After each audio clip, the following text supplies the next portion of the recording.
Hello, everyone. It's about 2 minutes to, so we'll start then, just so people aren't saying, what the hell, why'd you start early? I'm sure they would be torn up about that. So just for clarification, I'm not, somebody here said that two atheists talking about Christianity. I'm not talking to Cosmic Skeptic. It'd be nice to talk to him in the future, but for today I'm just reviewing a video of his. I'm going to be annotating it, and we're going to be looking at the actual arguments after the fact. So, good, I'm glad you like these note videos. I like them too. I'm finding that one of the major benefits that I get from doing this channel, because obviously it's not monetary, is that it forces me, especially during COVID, to actually like dig deep into my research and sort of like interrogate things that I've sort of taken for granted philosophically and politically, and like really, fill in those gaps. With respect to these, I like these a lot because I'm finding they really help me focus a lot better on arguments that I'm listening to, because I actually have to pay like constant and close attention to get these notes down. So it's actually been really psychologically beneficial for me. I found that my attention span just in these past couple of videos has gone way up, which has been great. So I'm glad you like it. I like it too.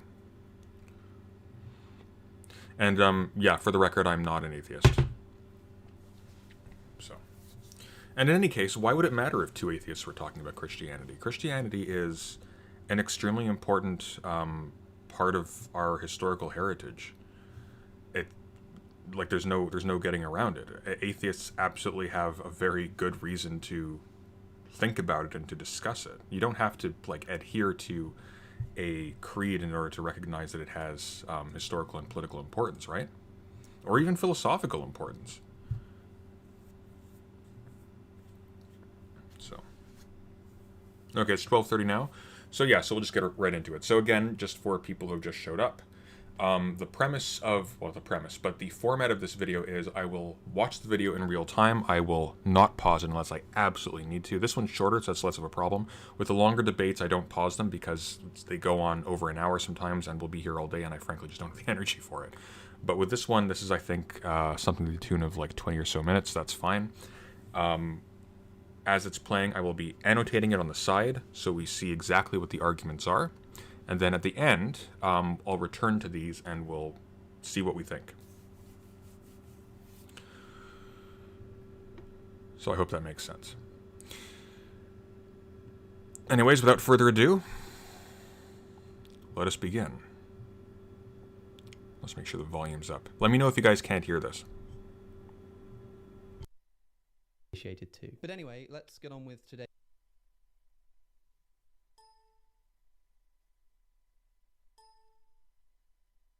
video. Now, I know that it's quite a bold claim that I've made in the title to have put my finger on the single biggest problem that Christianity as a religion faces.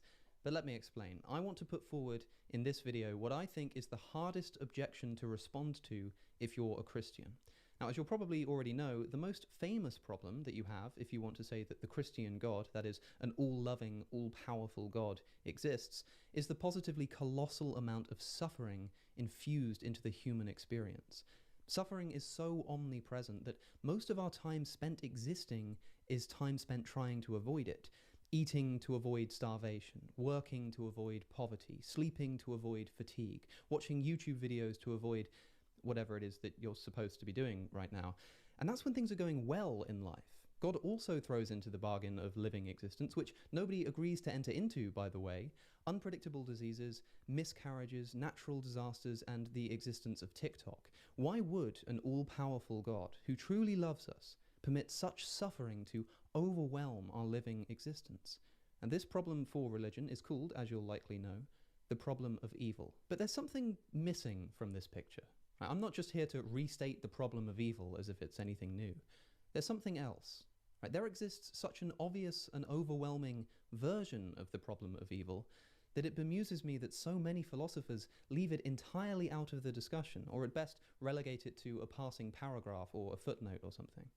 I'm talking, of course, about the problem of animal suffering. Now, before you think I'm just getting all vegan on you again, don't worry, that's not what this is. I know how sensitive some of you are to me pointing out that our own treatment of animals is so poor that it almost reaches godlike proportions, but that's not what I'm here to talk about today. Right? Animals suffering in factory farms, for instance, can easily be explained away by the Christian as a result of human free will. I'm talking about something else. Right? I'm talking about the suffering of animals that isn't human created. The suffering that exists in the wild as a result of natural processes. And by the way, the reason this video is called Christianity's biggest problem specifically, rather than just religion's biggest problem, is because I actually think that some other religions, like Islam, have bigger problems than animal suffering. But animal suffering is still a problem for other religions like Islam, so although in this video I'm going to respond to William Lane Craig, a Christian, on the subject, do bear in mind that these arguments should apply to any God who claims to be morally perfect. So this is the basis of my claim. If the problem of suffering is historically one of Christianity's biggest problems, then the problem of animal suffering is its biggest. So I should probably begin by unpacking why animal suffering is such a problem worth addressing in the first place. If human life is, as I've argued, infused with pain, then non-human animal life is defined by pain. Animals in the wild are subject to endless torment from all angles of their existence. They suffer from predation by other animals. Wild dogs disembowel their prey. Venomous snakes cause slow internal bleeding and paralysis. Crocodiles drown large animals in their jaws.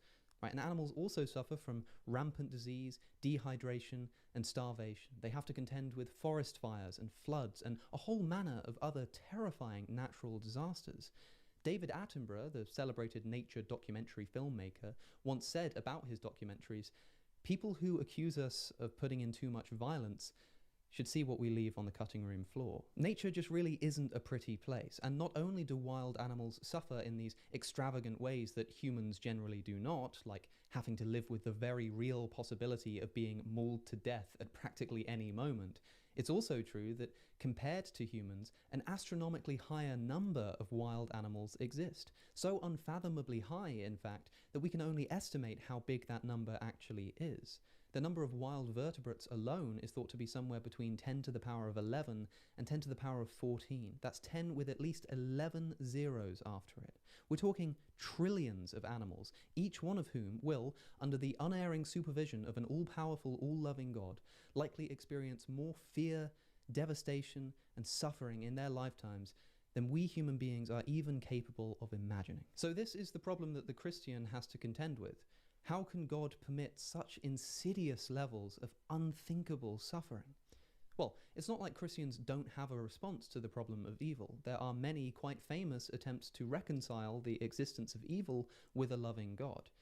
The problem is that a great many of these attempts, which are known as theodicies, by the way, simply don't apply to non-humans.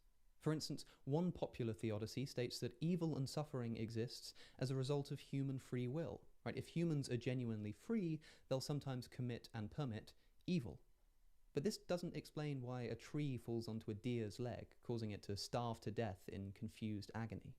Right? It's also sometimes asserted that human suffering is justified because it will be compensated for in the afterlife. But unless you believe in some doggy heaven, or that Jesus died for the sake of your pet hamster's sins too, this also doesn't really fly for animals. It's also sometimes said that suffering exists because from it more good can emerge. But what good emerges from animal suffering? And how does it benefit the animals? Most animals are non-rational creatures. They can't learn and intellectually grow in the same way that humans can.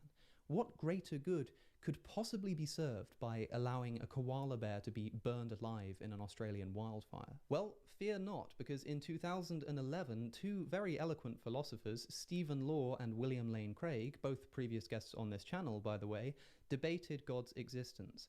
Dr. Law brings up the problem of animal suffering, and so we can now turn our attention to what Dr. Craig, often cited as Christianity's greatest public defender, has to say about it. Now, let me say one more thing about animal predation and suffering, since this featured largely in his argument. Number one, animals are part of a broader ecosystem in which the human drama is played out. And such an ecosystem must be balanced if it's to be viable. It is no accident that every ecosystem involves predators of some sort. For example, I also recently saw a program on television about how the Canadian authorities are reintroducing wolves into the wild in Canada. Why? because in the absence of these predators, the caribou herds were overpopulating because there was no one to pick off the diseased and the aged, and as a result, they were overgrazing and therefore dying of starvation. The predators actually enhanced the survivability and the health of the caribou herds on which they preyed. Okay, so Craig's argument is this. If an ecosystem is unbalanced, leading to an overpopulation of prey, this prey will die from starvation since there won't be enough food to go around. By ensuring that predators exist to pick off the diseased and the aged, the ecosystem is balanced, preventing that starvation. But there are just a multitude of problems with this, right? First, it's of course true that in practice, any functional ecosystem we know of requires predators and prey in order to be balanced. But why does this need to be true in principle? Right, the laws of ecosystems, as they stand, require predation, but are we expected to believe that God couldn't have made these laws differently? Is God constrained by these laws? That's the implication of saying that an ecosystem must be balanced in this way, that God couldn't have created a balanced ecosystem using other, less painful methods. In other words, the laws of ecosystems somehow constrain what God is able to do. Are we really to think that the laws of ecosystems are more fundamental than God is?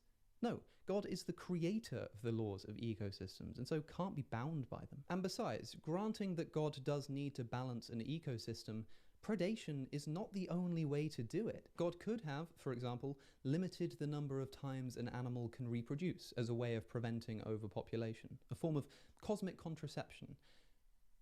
There's definitely a joke about a condom brand in there somewhere. But no, for Dr. Craig, God limiting an animal's sexual potency or any other kinds of painless methods are not possible options for combating overpopulation. No, the only way that God can save these animals from overpopulating and starving to death is to introduce savage predators who maul them to death in some of the most painful ways humanly imaginable. That's the only way to balance the ecosystem. I mean, come on. When a lion kills a zebra, the zebra is usually too large to be killed instantly, and so is often asphyxiated to death, writhing in pain over a slow, minutes-long death. I mean, even if predation really is the only way to stabilize an ecosystem, there's still absolutely no reason why it would need to be so painful and so gruesome.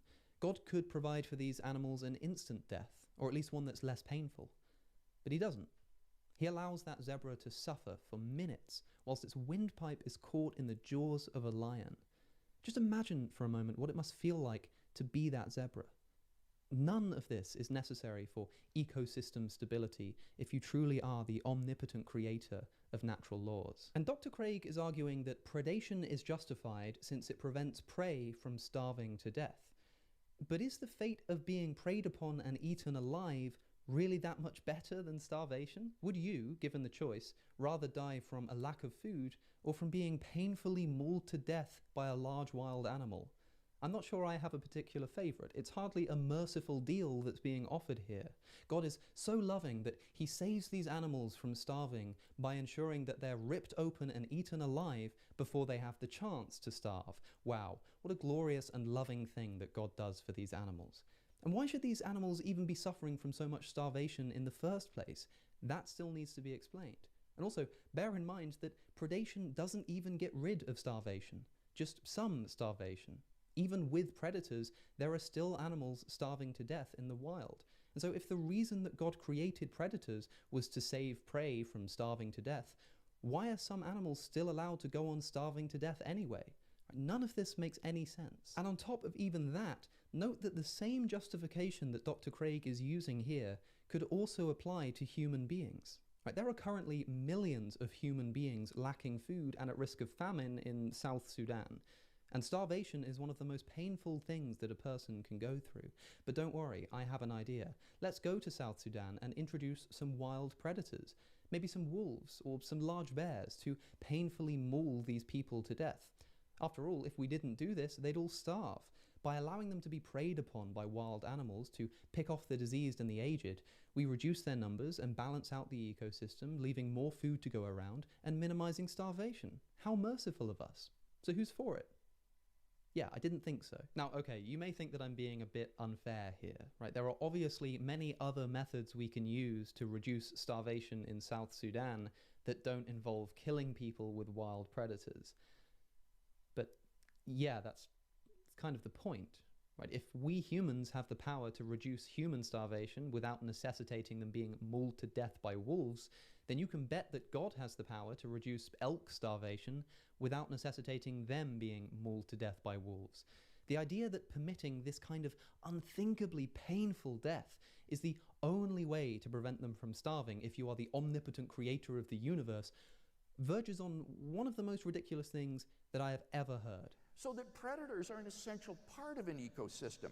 In a world without predators, the insects would soon take over since there would be nothing to eat them, and all the animals would soon die because all the vegetation would be consumed by insects. Once again, Dr. Craig assumes that the only way to control population sizes is by killing individuals within that population. No mention of any other methods that God might have available to him. But also, was it not within God's capabilities to make it so that insects and wild animals just eat different things? We need predators, says Dr. Craig, because otherwise nobody eats the insects, and the insects will eat all of the predators' food, and the predators will die. Yeah, as if it literally wasn't possible for God to provide different food for wild animals and insects. The only reason this problem even exists in the first place is because of the way the ecosystem has been designed. You can't just say God needs predators because he designed a world that needs predators. That doesn't explain anything. And to reiterate, even if the animals really do need to be preyed upon for whatever reason, the process could have been made a lot less painful. But it wasn't. Now, pause. Think about this. What would we expect to find if we assume that there is no God, and animals in nature are just randomly mutating and evolving and competing for resources with no divine guidance? Well, we'd expect pretty much exactly what we observe in the real world. A messy bloodbath and a struggle for survival. Now, what would we expect to see if we assumed the existence of an all-loving and all-powerful God? Maybe some level of suffering that we might not be able to fully explain, but nothing even remotely approaching the level of horror and pain that actually exists in the natural world. It is incalculably easier to account for this suffering on an atheistic worldview. Now, let me say one other thing, however, that is a result of recent scientific discoveries that shed remarkable light on the problem of animal suffering. In his book, Nature Red in Tooth and Claw, published by Oxford University Press, Michael Murray explains that there is really a threefold hierarchy of pain awareness. On the most fundamental level, there is simply the reaction to stimuli, such as an amoeba exhibits when you poke it with a needle. It doesn't really feel pain. There's a second level of pain awareness, which sentient animals have, which is an experience of pain. And animals like horses, dogs, and cats would experience this second level pain awareness. But they do not experience a third level pain awareness, which is the awareness of second order pain.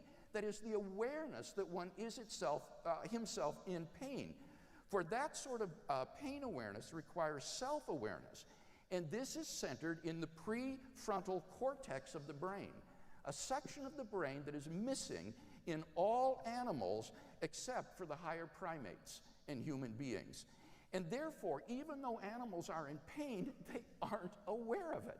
They don't have this third order pain awareness. They are not aware of pain, and therefore they do not suffer as human beings do. It is difficult to express just how disturbing it is to see people still peddling this Cartesian fantasy that animals don't experience pain. What exactly is it to be in pain? Pain is an experience. It's not a thing you can touch or measure. It's something that exists in the minds of conscious creatures. You cannot be in pain without being aware that you're in pain. If you're not aware of any pain, that just means you're not in pain. Pain is an experienced phenomenon by definition. If you're not experiencing it, it's not there. If pain doesn't necessitate the experience of pain in this way, then what is pain? Does it just mean damage or something's natural function being inhibited? Well, this would mean that a table is in pain if I take an axe to it. No, to suffer is to experience suffering. Saying that you can feel pain without being aware of it is like saying that you can feel sad whilst thinking that you're really happy. No, if you feel happy, that's what it means to be happy. You can't be happy if you're not feeling happy. And you can't be in pain if you don't feel that pain. To deny that animals can feel pain is a desperate excuse to justify animal suffering. It doesn't explain animal suffering, it simply denies its existence. But it gets even worse, right? Let's just say, for argument's sake, that Craig is correct. Animals don't suffer. They're not aware of any pain that they're ever in. This has some radical implications, right? If animals don't suffer, then there's no issue doing things to them that appear to cause suffering. So if I have a dog, there's no reason why I shouldn't throw that dog on a fire, cut off its tail, and poke its eyeballs out with a fork. I mean, why not? The dog isn't suffering, so what's the problem? The dog isn't aware of any pain. If you want to accept Craig's position here, you have to say that it's perfectly okay for us to treat animals in literally any way we please, since they literally cannot be harmed. Craig says he is an animal lover. Now, this is a tremendous comfort to those of us who are animal lovers, like myself, or to pet owners. Even though your dog or your cat may be in pain, it really isn't aware of being in pain, and therefore it doesn't suffer as you would when you are in pain. So I can't help but wonder, does Craig think that it's okay for me to torture dogs and cats? I'd imagine he'd say no, but if animals genuinely can't suffer, then there seems to be no reason why I shouldn't be able to do this. If animals can't suffer, then there's as much harm involved in me torturing them as there is in me chopping down a tree. So, do you think that it's okay for me to throw a dog onto a fire? I didn't think so. And if you don't, it must be because you can see right through this sinister nonsense about animals being incapable of suffering. It's time to relegate that ridiculous and untenable position to the history books, a stain on the course of moral progress. And if Christianity really can't come up with a better response to the problem of animal suffering, then I'm afraid to say that it should be relegated to the history books as well. I've been Alex O'Connor, or Cosmic Skeptic. Make sure to follow me on social media for more content and exclusive posts. I also want to take a moment to thank my supporters on...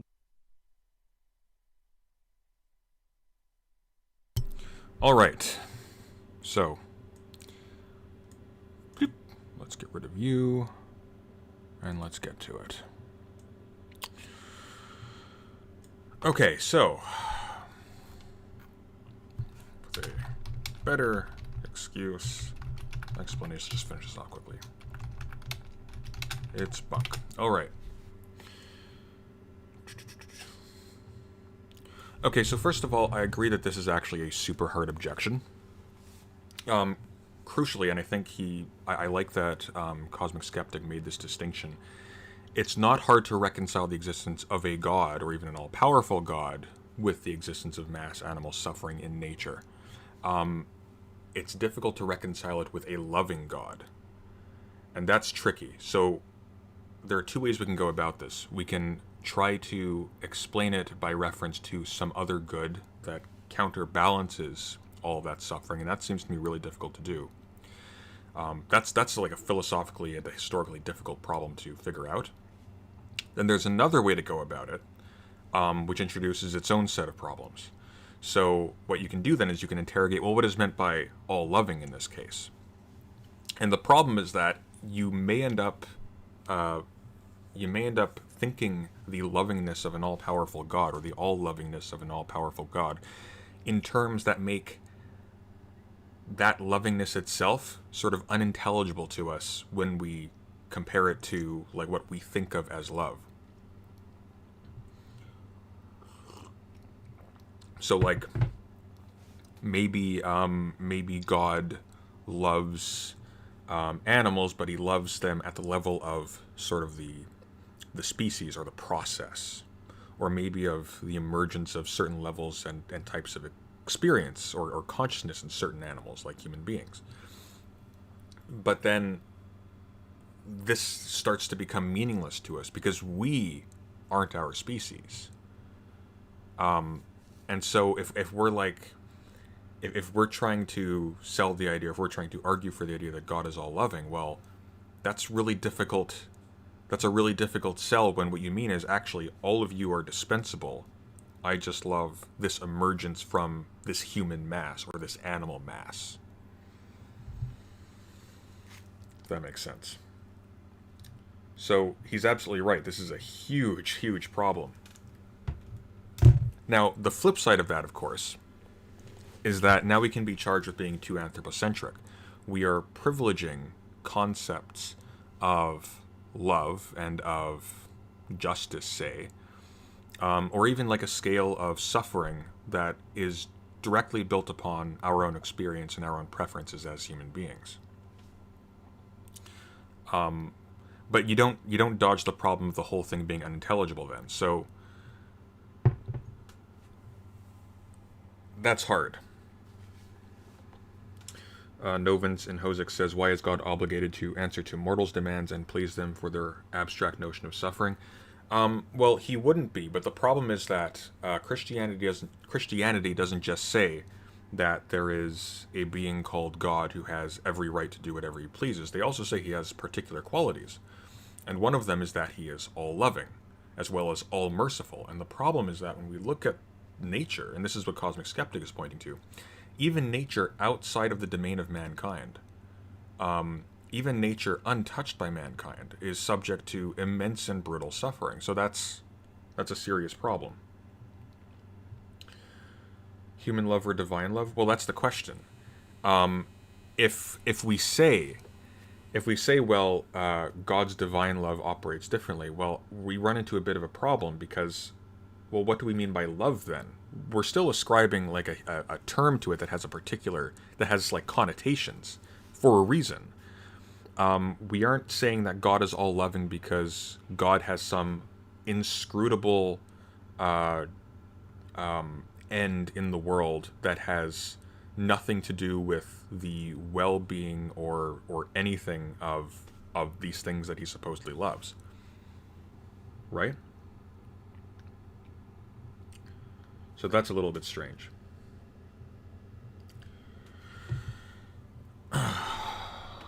So I think he's on point in treating this as a serious problem. And then in terms of... Now, this one gets a little bit more suspect. So why is animal suffering important? Animal life defined by pain. Right. So he argues that animal suffering is important by reference to how much more of it there is. We'll get into whether or not animals suffer in the second part. That's a hairier issue. But there's a couple of issues with this. So on the one hand, regardless of whether or not animal suffering is more or less important than human suffering, or human pain, either or, it still stands as a strong objection, for the simple reason that, well, it's still there, right? Like, it's something that seems, on one mode of analysis, that if you're a loving being, and you have all-powerful and if you have all of the power and ability to frame the world as you see fit, such that the world at every level, at the level of the laws that dictate its structure and the things that happen within it, is up to your choosing, why would you do so in a way that includes the horrendous suffering of beings that, at the very minimum, the Bible says God called good when he created them, right? So that still stands. Now, here's a question. Does the aggregate matter? Does the amount of individual suffering matter? Because that's really what's at stake here. Because we could like really simplify this and just remove the numbers entirely. We could have a world in which there is one human and, let's say, one fox. And the fox is forever and ever being roasted over a spit, just enough that it won't die, but will still be in tremendous suffering for... Sorry, I realize that's very colorful. But will endure a tremendous amount of suffering, while the human will be relatively uncomfortable and disturbed by the display, but will otherwise be fine. Whose suffering matters more? I don't really know how to answer this except by arbitrarily privileging certain aspects of the human. So, for example, rationality, things like that. you can still ask the question, okay, well, what kind of being would make such a world in which this kind of thing takes place? And can a being that chooses this be described as loving? Now, again, there's two ways to approach this. We can interrogate what is meant by loving, such that it can accommodate that, or we can say, well, there's some other end that's inscrutable to us, and that's a possibility, crucially. But the problem is that we have a huge amount of difficulty in arguing for that. So, I mean, my stance is, just because of the nature of the problem, is I don't frickin' know. But he's absolutely right. This is a huge problem.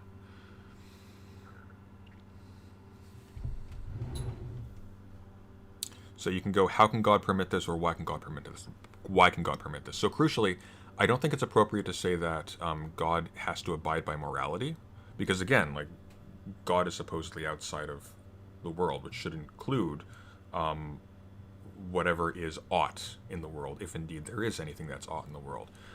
But we don't need to actually take a moral approach to this, because again, the argument isn't against God per se. The argument is against a loving God.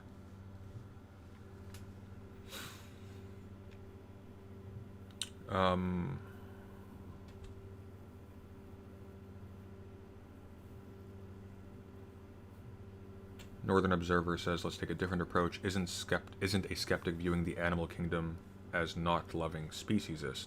How does he know animals see it as not loving? Maybe animals are okay with it and we can never know. I think it's a justified inference that animals are not okay with being ripped to pieces by a lion, and a lion is not okay with, as I saw in a horrific documentary the other day, getting its jaw bitten off by a hippo and being forced to thirst to death by the watering hole.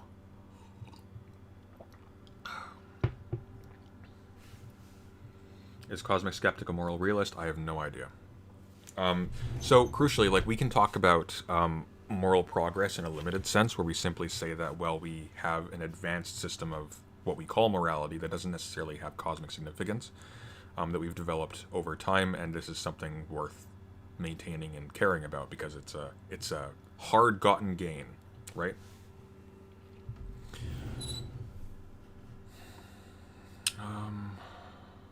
Right. Okay, and as we see, apologists have responses. The problem that Cosmic Skeptic points out is that these responses don't apply to non-humans. Well, obviously one of them does, because we're gonna bring that one up in a moment. Evil and suffering result from human free will, doesn't account for suffering caused by accidents in nature. This works under a specific presumption that is not consistent with all forms of Christian belief. So, for example, there are people, I don't know the actual names of these sects and whatnot, but there are people who regard the state of the world such that it requires the kind of brutality that we see in nature. These people attribute that to a radical shift in reality that came with the fall. So with the eating of the tree of the knowledge of good and evil. I don't necessarily buy this, but there are premises that actually do, in fact, attribute animal suffering to the actions of human beings. Same with afterlife arguments compensating animals. Now, I don't think Craig actually argues that animals are resurrected with human beings. But again, like, I don't see any hard reason to take a stance on this one. I mean, it assumes too much to make a definitive statement either way. Like, I could be skeptical of the idea that there is a soul substance within individual animals such that they could be resurrected in a coherent sense, or that there is some, like, soul space where dead creatures go. I don't know. This whole question is just so underdetermined. And then, okay, so sometimes we justify suffering by referring to the extrinsic goods that result from it. Hud Hudson has a really good talk on the problem of evil, where he points out that unless you have a really necessary connection between the good and the suffering that supposedly produced it, that doesn't really help your argument, because you still can ask of God, why did he choose the painful route to the good? I think I actually used that language. Yeah, why take painful route down here? Whoop! Well, we lost it. Where are we? Oh, let's go down. I think I'm here. Okay. Yes. Good. Okay, we didn't lose it. Why would you take the painful route unnecessarily to the good? And again, like, there could be reasons for this. There could be reasons that are inscrutable to us, but these don't help us in an argument. At that point, you just have to be totally agnostic, which isn't helpful if you're trying to argue for the truth of a statement about a thing. In this case, God, or the fact of God's lovingness, perhaps.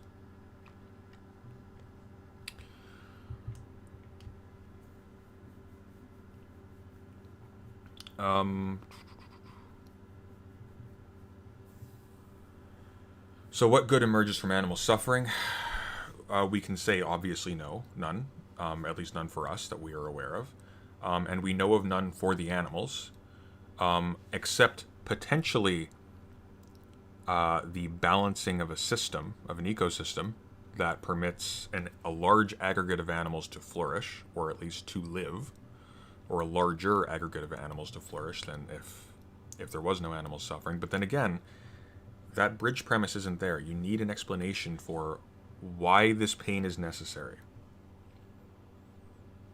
And I don't see one. Because again, like, we're talking about the choices of, supposedly, the decisions of a being that has an inclination to a particular, supposedly an inclination to a particular attitude towards his creations, so love. And he has the power to define the terms of the world however he sees fit. So these two together, again, like, you ask, well, why? It's not a matter of, well, we have, within the context of an ecosystem, or of ecosystems, or of life as we see it on Earth today, what must be done. What must be done is solely up to the discretion of this being. Does that make sense? And then again, like, you have to, at the end of all of it, you have to weigh it up. Is the aggregate good that results, or are the individual goods of such a quality that result? Does that make sense grammatically? If the goods that result are not greater than the evils that produce them, you still have a problem. It's like, yeah, sure, this evil produced this good, but it would have been better, all things considered, if you had just not done any of it at all. Now, again, like, maybe there's other goals, or maybe other goods that are beyond us, but this becomes very difficult to square with the claim that God is all-loving. Otto Eldari, I hope I got your name right, says, the problem here is that you can no longer define God in a reasonable way, so there is no thing a God would do that an evil God would not do, if he has sufficient reason to do so. Yeah. Or that an evil demon wouldn't, sorry, I should say. But, I mean, potato at this stage. Also, that goodness or badness can even be measured, in other words, is a total mess. Is there an objective method of measuring it? Is it tested? Obviously not. So, yeah.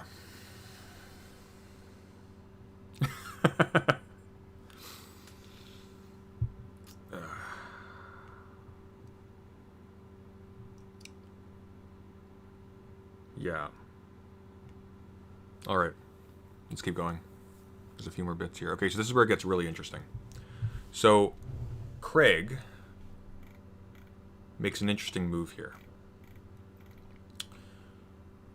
I don't think this is... I didn't find this argument that serious. Similar logic, pardon me, can be applied to humans. Just because, again, like, we're assuming a different vantage than what we would when we apply things to balancing human ecosystems. But Craig does something really interesting here. So he tries to undercut... Let's get this. Let's put this on its own page so it's more clear.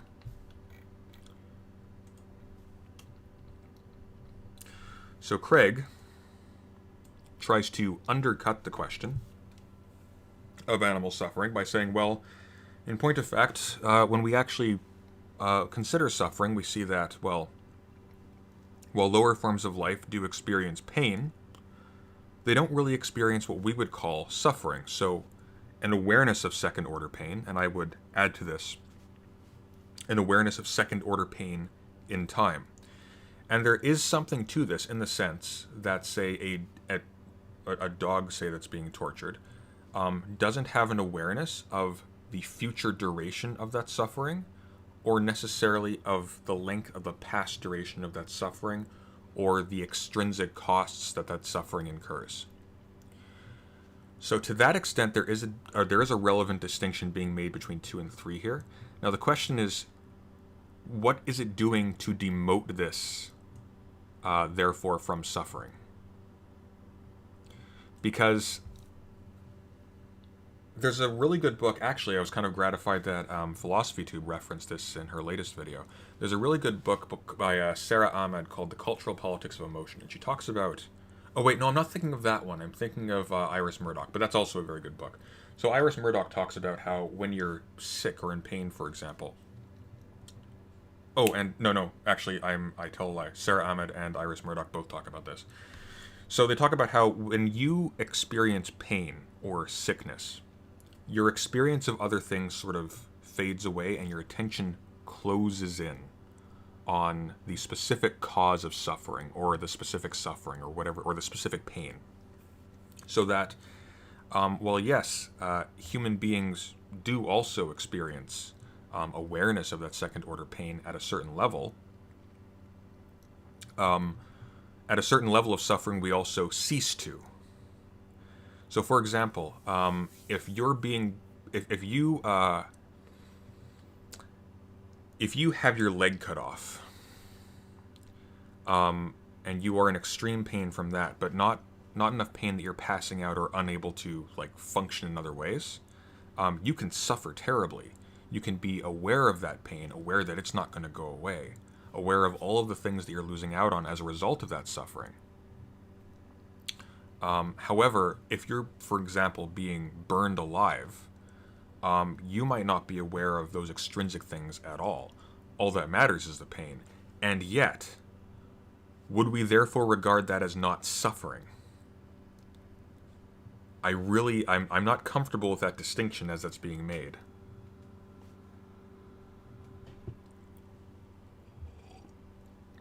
And there's the additional problem of, well, how do we determine that that 2 is actually true? That animals only experience pain and don't actually have a concept of how far into the future it will go. Now, of course, I don't think it's correct to say that animals have an abstract sense of time, but an animal may be at some primitive level aware that this source of suffering isn't going away, or isn't going to go away.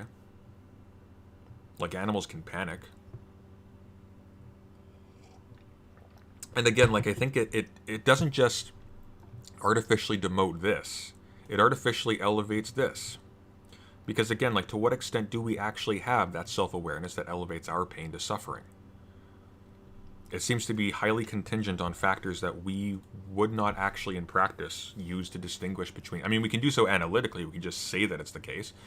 But it seems that we use the word suffering to connote something that sort of demands our attention in such a way that demoting that term is antithetical to.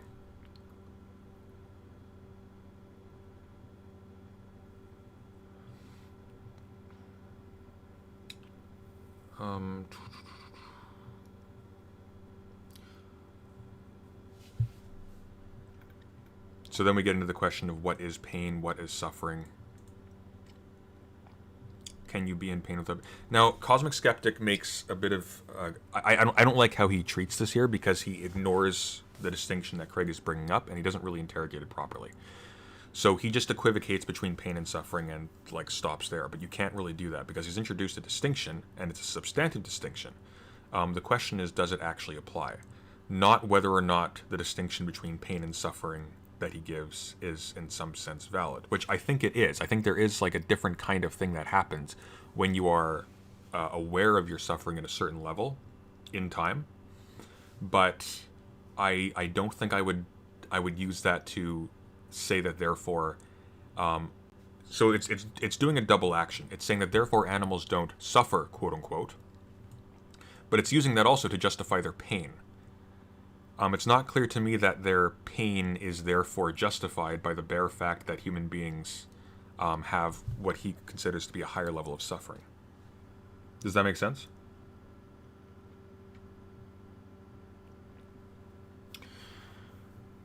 But Cosmic Skeptic seems to just equate suffering with pain. He's just incredulous at the distinction, and he just kind of runs with that. So that's frustrating, because there was actually a very strong critique, I think, to be made of Craig's position that he just sort of misses.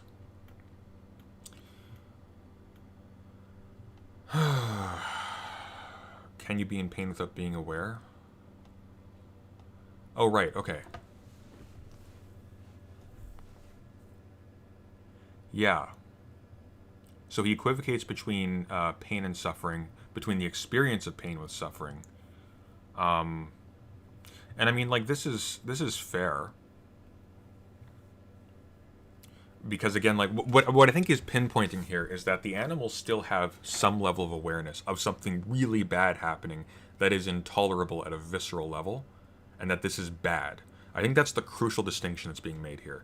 The reason why Craig is bothering to introduce this hierarchy of pain awareness in the first place is to justify this, i.e., to make this less bad.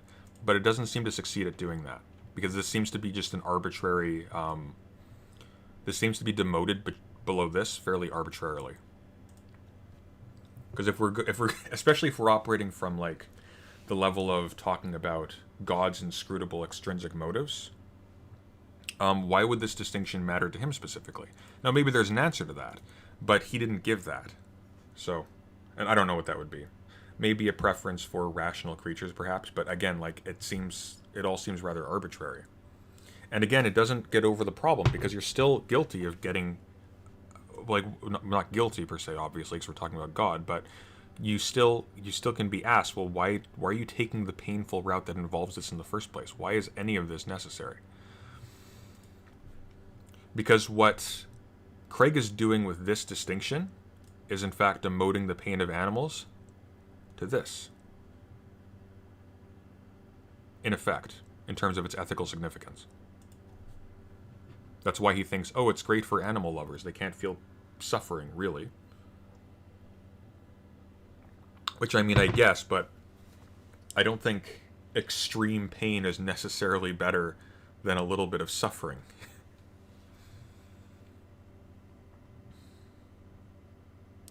So when he calls it a desperate excuse to explain animal suffering, I'm actually forced to agree. Because it is a desperate excuse. It's a terrible, terrible argument on Craig's part. I'm actually kind of baffled that he makes it. And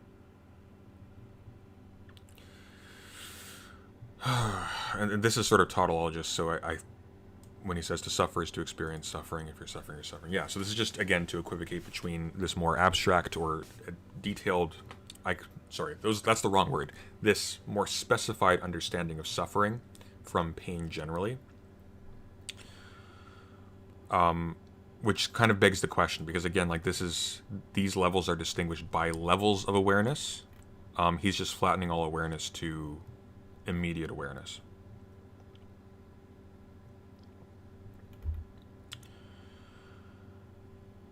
And then this seems sort of beside the point, so we'll have to develop this a little bit. So, assuming Murray's distinction, specifically the distinction between suffering and pain, such that animal pain is demoted below suffering,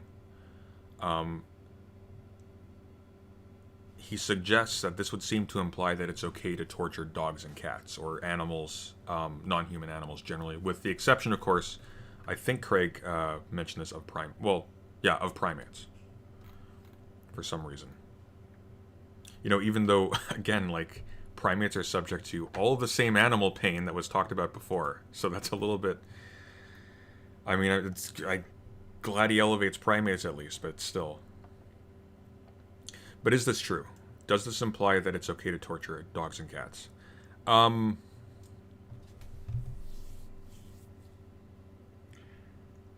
don't think so, because, again, like, I don't think it necessarily implies that, for the simple reason that this is, again, explaining a distinction between levels of awareness of pain, not permissiveness of inflicting to, right? So the bare fact that there is a distinction between an awareness of second-order pain, that being suffering, and sort of the raw experience of pain that animals feel. I don't know if I want to use the word raw experience, I think it's loaded, but the experience of pain that animals have, that doesn't involve an outside awareness of that pain and of its consequences over time and of its duration, things like that. That by itself is not an argument in favor of making the infliction of two permissible. And then, of course, extrinsic arguments are often brought in. It's like, well, maybe it's not actually causing suffering, quote unquote, but it's also degrading the person who does it. I don't think that's really relevant in this case.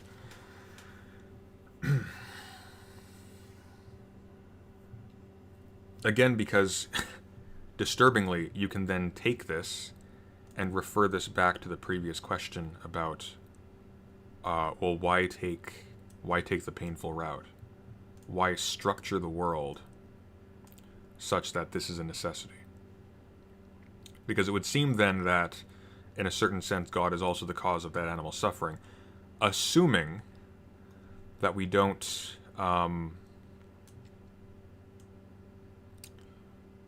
argue, as some religious people do, that evil and suffering in the animal kingdom, as well as within humanity, is the consequence of mankind's sins, right? That strikes me as a difficult claim to sustain. You can posture it, but I don't know how you'd argue in favor of it.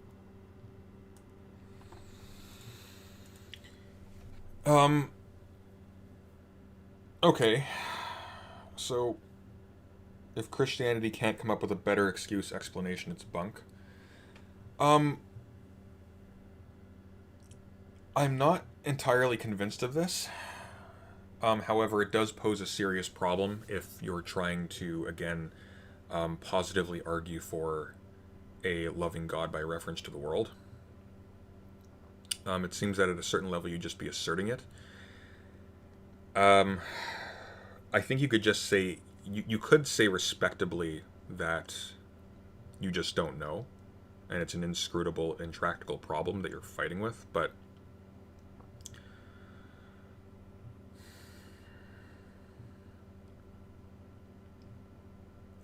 yeah. I mean, there's other ways to approach it as well, right? That obviate the problem. And I'm not endorsing any of these, and I'm sort of running with these off the top of my head. But for example,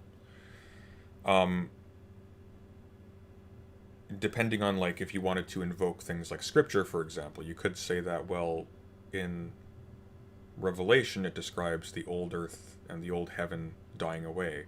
And this would seem to imply basically a total erasure of the world as it is, and the creation of a new one. Well, I mean, how weird we want to go with this, maybe it could be the idea of a sort of a world reset, in which all of the bad things attributable to sin or the structure of the world are simply cancelled out. Although that introduces a whole host of other problems specifically for Christianity, because now you have the necessity of redemption in this world, or of the significance of sin with respect to whether or not you are resurrected in the next one, or in fact, what is resurrected in the next one, because individual human lives aren't simply individual human lives are also contingently the product of that sin. Things that we do affect who we reproduce with, who gets created, right? So why would it be a one-to-one relation with people in the new world and people in the old one, such that people in the old world are resurrected in the new world? Why wouldn't it just be a whole new set of people? Or a whole new set of animals? Like, why invoke a resurrection between the old world and the new world?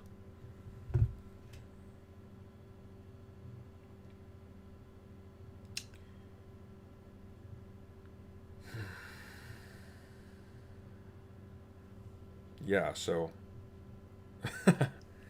that is a problem. Why is the natural world so cruel, from disease, earthquakes, etc.? Christian apologists argue evil is from other people, not God. What about the cruelty of nature?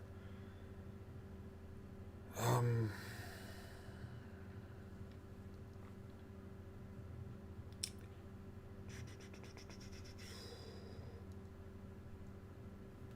so, yeah. I think he's fairly on point with this video. I don't think it's like, again, the thing is, the answer to this question is so far beyond our capacity to actually determine in a meaningful way that I don't think this really goes one way or the other. And all of those other things, like it could simply be true that love is the wrong word, that there's something else going on, right? And we use love either insufficiently or metaphorically for something else that has no correlate in human experience.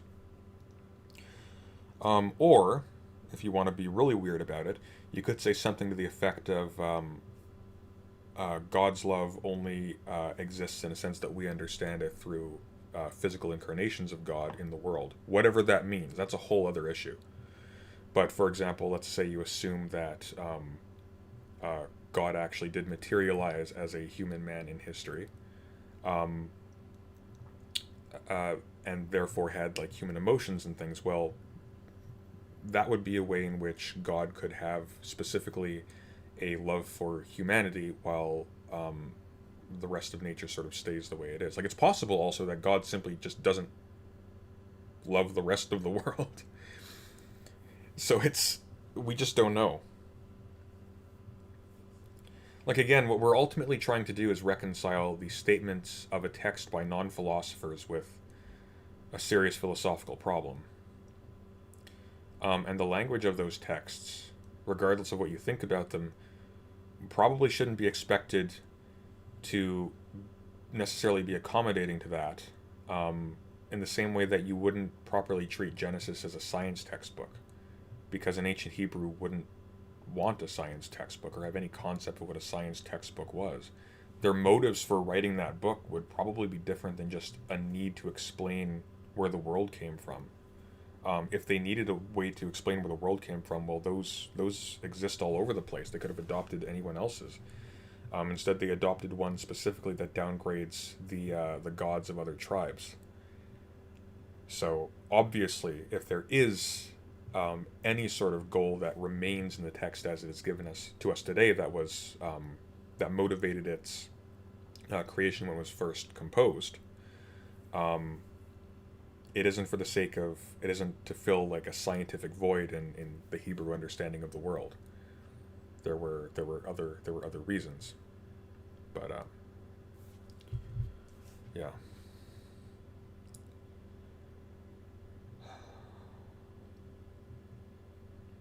Man, Craig's arguments are really bad. Like, they're really bad. Like, he handles himself well when he's against someone like Sam Harris, whose arguments are amazingly even worse. But like, damn. Like, let's think about this for a second. What does this achieve? Because he hasn't actually argued that animals don't experience a massive aggregate of pain. He's just said, well, because we experience a higher level of pain, therefore, like, what? This pain doesn't matter? That's not implied by this.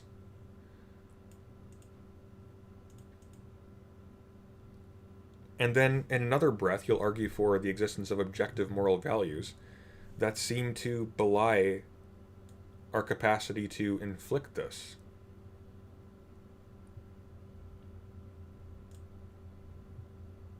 I don't know. I mean, like, again, like, you can be fair and, again, like, say something to the effect of, well, objective moral values to which we are beholden to, but not God. But then you have to ask again, well, but why? Because you aren't just arguing, when you're arguing specifically for Christianity, for the existence of a God. You're arguing for the existence of a loving God. And you can probably do that. I don't know how convincing it would be, but you can probably do that. But this doesn't even try.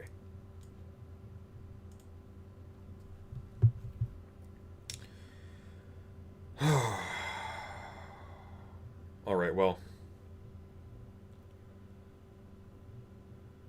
I guess that's that. If anybody has any questions very quickly before I shut off, put an asterisk next to it. An asterisk next to it, pardon. And I'll try to get through those quickly. But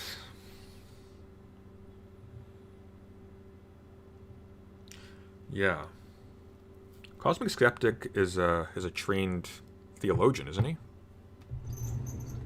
I understood that he actually took theology. I don't know why he would take theology. He would have been better served taking philosophy, in my opinion. But oh, why does the Council of Days link not work? So I don't know what's going on with that. I have updated the link multiple times now to be non-expiring, and every single time I go back, it says it's expired. So I'm just, for the time being, I'm just going to be updating the links under the video as I upload them. Oh, excuse me, I'm losing my voice. But yeah, so you can also reach out to me on Twitter, and I'll give you a link there. But yeah. Cool Stuff asks, President's Sunday, are you an atheist? No, I'm not. I am Christian/agnostic.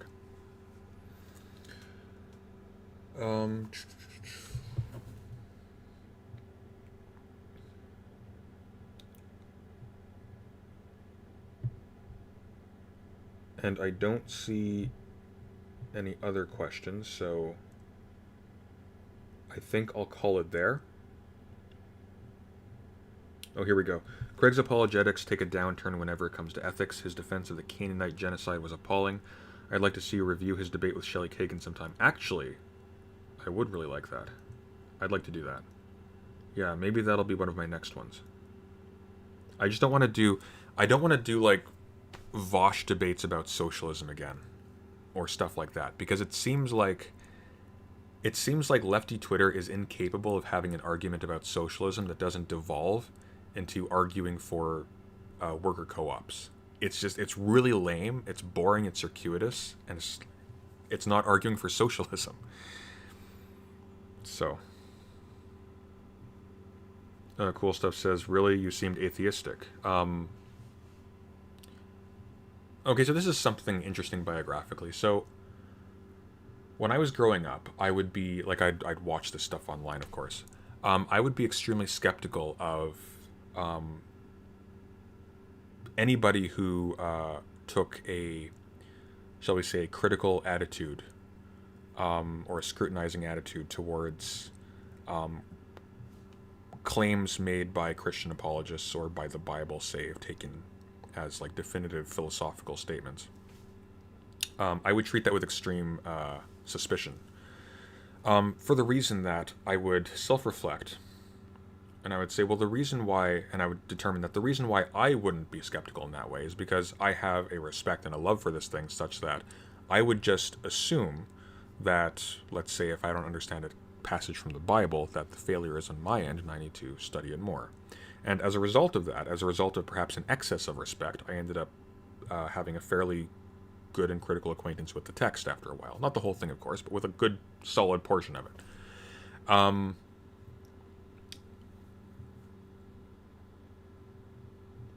So there's a positive to that, but the negative side is I became hostile to thinkers, or I become suspicious of thinkers, even treating them as closet atheists, on the grounds that they didn't share my relatively uneducated attitude towards these things. And the fact of the matter is, there are a lot of big questions that are simply unanswerable by us. And I think to a certain extent, you have to be brave enough to acknowledge that. So I'd like to think that's where I am. So I'm not an atheist, because that's a positive sentence, a statement that I wouldn't assert. I don't buy the idea that atheism is simply a disbelief in the existence of a God. It seems to come with an attitude of asserting that no such God exists. And I mean, again, like we've seen that there are strong arguments for that. So I'm not like dissing atheists for having that attitude, not strong arguments for that. There are strong reasons to suspect that as a possibility, at least with respect to God as described by Christianity. But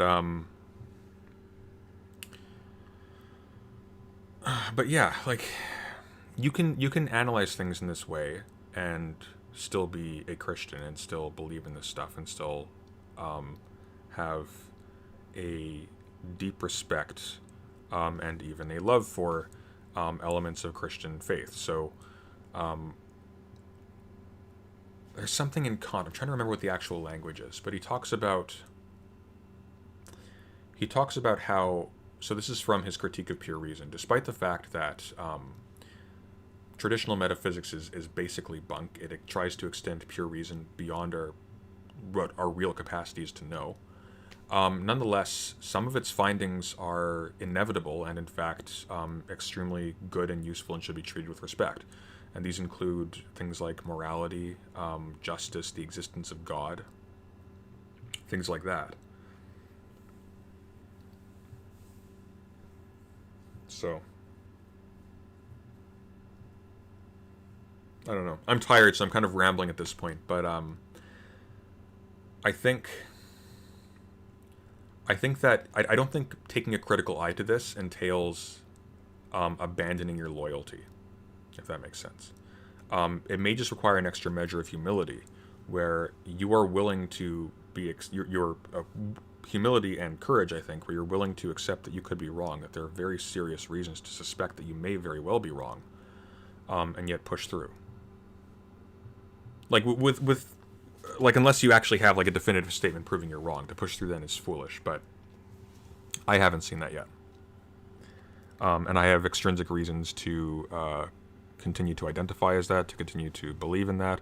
I don't promote in a certain sense because it's doing extra things that I don't necessarily want to be culpable for. Promoting Christianity, TM. So I don't do that, but I absolutely have a deep... Even like when I criticize like reactionaries and whatnot who refer back to Aristotle and Aquinas, like I have a deep respect for Aristotle and Aquinas. Aristotle was my introduction to philosophy, for God's sake. Bob Obb, thank you very much for the $5. It's very kind of you. Says, I understand the emotional arguments against pain, but it doesn't follow from cold logic that pain destroys the concept of a loving God. No. Again, like I would not regard what Cosmic Skeptic has given us here as a definitive argument against the concept of a loving God. It's just a problem.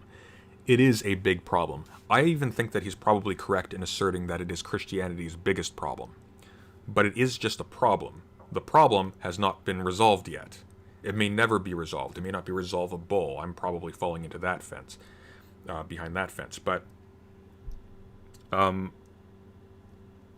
you're correct. It doesn't follow logically that the existence of pain destroys the concept of a loving God. The problems come in is that, well, whence the pain then, if a loving God? And you can answer that, but. Certainly the answer given by Craig here is not compelling.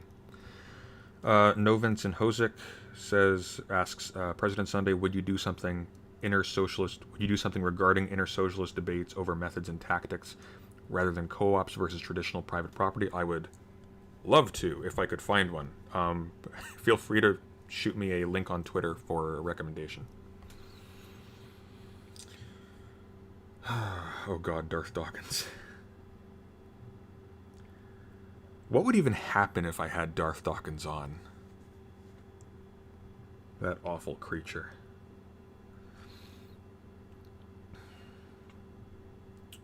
I think Cosmic Skeptic is smart, but it seems he hasn't really dived deep into philosophy past the likes of mainstream philosophers' questions.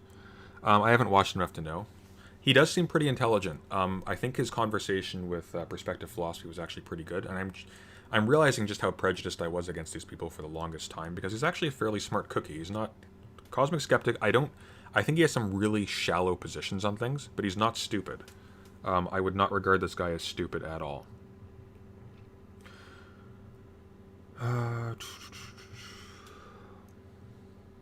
Or would you do Galloway versus Hitchens? Maybe. Although Hitchens is actually terrible. Hitchens has a beautiful voice and an ugly brain. Wonderful asks, President Sunday, would you consider the concept of the soul as an axiom of Christian or monotheistic thought? If so, then how would you reject its existence? I don't see why it would be an axiom of Christian or monotheistic thought. For example, like substance dualism isn't as old as Christianity, right? In fact, when you look at the Old Testament, the Hebrews regard Sheol as a place of absolute no knowledge or awareness. And then, of course, there are other questions, like maybe you reject dualism entirely and still, like, that doesn't affect the existence of God. So, for example, Immanuel Kant argues that, well, maybe his dualism of the distinction between the real and the representation of the world, the reality of the world and its presentations, the way we experience it, we may experience, for example, a distinction between body and mind that seems intuitively true. But maybe they're actually linked in a way that we just can't see in the actual world, the noumenal world, that's sort of beyond the reach of our capacity to empirically verify or even necessarily know through reason fully, if that makes sense. Bob again, thank you for the $5. The traditional Catholic Orthodox concept of redemptive suffering, I think, is close to answering the pain problem. Redemptive suffering. That is close to answering the pain problem for sinful man. But what about for animals? That's the question, right? Now, perhaps, again, this is obviated in some referred afterlife or something like that, or another created world. But that's very difficult to defend. That's very difficult to defend. So I take your point with respect to human pain. I don't think that works for the question here. Unless you want to say something really weird, like just as the fall of mankind corrupted the world and brought pain into the animal world as well as into the human world, man's redemption also repairs that. That's weird. I think I've actually heard somebody argue that, and that's interesting. But it's also like weirdly anti-realist about the natural world, which I don't like. What happened to the King Crocoduck video? Hopefully we'll be doing that actually tonight. So what happened was I tried for the first time to have a guest through Discord on OBS, and so two things happened. First of all, my guest's, Jama Bayern's mic was not working properly in conjunction with their earphones. So, because his earphones weren't working with the mic plugged in or with the mic sort of prioritized, if we were talking with the video playing, you'd hear the video echoing from his side. But if he put the earphones in, then it turned off the mic, so you couldn't hear him speak. So yeah, so we're going to try it again tonight on FaceTime, and we may possibly have Shruggy with us as well, which is great because he's also really big in philosophy of science. So, Parador the 14th, or the 14th, sorry, my vision's so blurry right now from pollen. The 14th asks, is there any YouTube apologist reactionary you have some respect for, or do all suck? Yes, Hud Hudson is great. It's been a long time, but I think I remember, oh shoot, what's his name? It's Peter something. Hang on, let me find this quickly. No, wait. It's, oh, I can't remember his name, but there was another guy. A really old guy who's somehow still alive. But yeah, Hud Hudson is fantastic. There's a physicist that he recommends whose name I also can't remember. Man, am I having a stroke? I can't remember anybody's names today. Cool Stuff asks, do you know the channel Political Philosophy, Dr. Laurie Johnson? I do not, but I'm interested. I'll give that a look. Monarch Blue asks, some time ago you made a poll about whether your next videos would be about Edward Phaser, how WLC is unconvincing, and how non-Christians do Christian-themed stuff better than Christians. Any progress? I sort of addressed that with a couple of my videos. I haven't done the WLC one specifically. I may do that in the near future. But it's I'm trying to like structure my year, and I realize that I've already fallen off the schedule, but I'm still trying to adhere to it somewhat. Like with the Peterson thing, I have to go back and I have to do that still. But I'm trying not to limit myself to a particular theme, especially like apologetics related, because I'm not strictly speaking a channel concerned with apologetics and religion, although I'm also concerned with that. I'm primarily a political theory channel. So. Bob says, pain might just be a necessary part of creation. Without nerves and the possibility of pain, animals would have no concept of danger or death. Aha, but there's the question. So you're assuming that they must have been created in a world that contains danger and death. Now, I mean, you could argue that maybe there are experiences or sort of like dynamics or things that have value in and of themselves that are only emergent from danger and death and pain. And that's possible. And maybe there is no positive reason to prevent a loving God from creating a world with those things. I don't know how you'd establish that, though. And again, like, if we're staying true to the letter here, that seems to go against what we think of as a loving thing. Like, when we love something, we don't think, oh, well, we will extract higher things from this thing by inflicting tremendous pain upon it. Not unless it's for the good of that thing. If you're just deriving the good, if you're just, like, taking pleasure in the existence of the thing this thing produces, well, that doesn't seem to be consistent with loving that thing. Right?